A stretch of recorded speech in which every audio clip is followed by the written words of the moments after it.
Good afternoon, children. Lesson 10, Invisible Forces. Observe the actions in figure 1.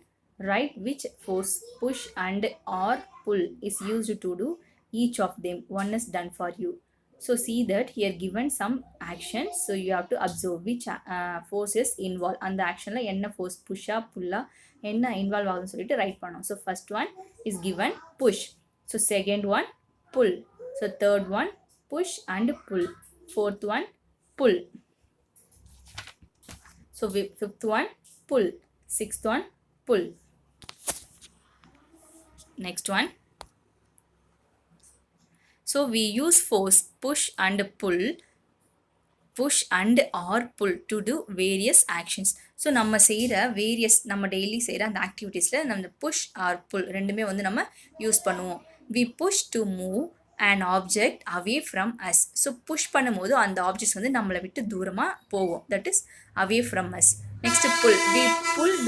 We pull to move an object towards us. So நம்ம pull இழுக்கும் போது என்ன ஆகும்னா அந்த objects நம்மை நோக்கி வரும். So applying force on an objects can have different effects as shown in figure 2. So ஒரு ஆப்ஜெக்ட்ஸ் மேலே நம்ம ஒரு ஃபோர்ஸை கொடுக்கும்போது அதில் வந்து நிறைய டிஃப்ரெண்ட்டான எஃபெக்ட்ஸ் வந்து இருக்கும். அதுதான் அந்த ஃபிகர் 2ல் கொடுத்துருக்காங்க. see that. ஸோ ஃபர்ஸ்ட் ஒன்று பாரு. If you push the ball it start to roll in the direction of the push. So ஒரு பால் நம்ம புஷ் பண்ணும்போது அது என்ன ஆகும்? ரோல் ஆகும். ஸோ நம்ம எந்த டைரக்ஷனில் அதை புஷ் பண்ணுறோமோ அந்த டைரக்ஷன்லேயே அது ரோல் ஆகும். So next one. If we push against the direction of motion of the ball, it stop. இப்போ நம்ம புஷ் பண்ணி விட்ட பிறகு அந்த டைரக்ஷன் ஆஃப் மோஷன்னாக்கா மூமெண்ட், அது எந்த டைரக்ஷனில் மூவ் ஆகுதோ அதுதான் வந்து டைரக்ஷன் ஆஃப் மோஷன். ஸோ அப்போ அந்த டைரக்ஷன் ஆஃப் மோஷனுக்கு அகெயின்ஸ்ட் ஆப்போசிட் சைடில் போயிட்டு நம்ம புஷ் பண்ணும்போது அந்த ஆப்ஜெக்ட்னுடைய மூமெண்ட் வந்து ஸ்டாப் ஆகிடும்.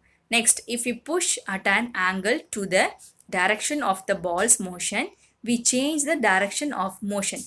ஸோ இதே வந்து அந்த ஒரு பால் மூவ் ஆகிட்டே இருக்கும்போது நம்ம சைடில் போய்ட்டு அந்த பால் வந்து புஷ் பண்ணி விடும்போது அந்த பால் வந்து மூமெண்ட் ஆஃப் டைரக்ஷன் வந்து சேஞ்ச் ஆகும். ஸோ ஸ்ட்ரெயிட்டாக போயிட்டுருக்கிறது சைடில் போகும். ஓகேவா? ஸோ அப்போ அங்கே என்ன ஆகுனாக்கா அந்த பால்னுடைய டைரக்ஷன் ஆஃப் மோஷன் வந்து சேஞ்ச் ஆகும்.